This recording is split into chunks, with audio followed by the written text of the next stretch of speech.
Hey, all right. So what we have here, I just took a rendering and wanted to show you guys how when sometimes the sunlight gets a little too hot, instead of moving the actual sun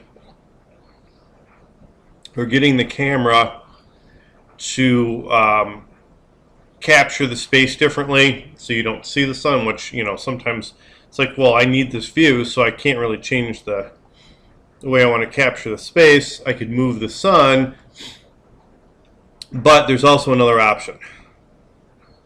Right here is adjust exposure, and you'll see that you have the ability to make highlights darker or brighter, midtones, shadows, white point, saturation, and exposure. So if I take the whole exposure, let's jump it up to 10 and apply it, see what that does. See how that changed it? So this stuff is not so washed out. Now for the highlights, let's darken the highlights some. See what that does. See, so that pushes that down just a little bit more. Shadows are almost as light as you can make them now.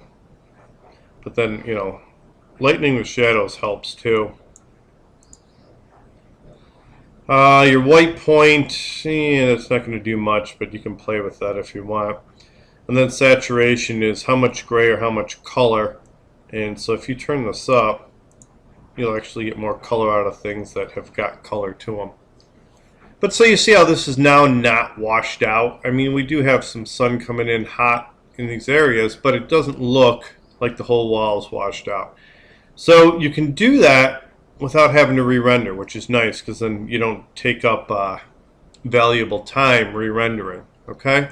So just a little thing, and then always remember to save to the project, because then you can always go back to show model, show rendering, and it makes things a little bit easier. All right?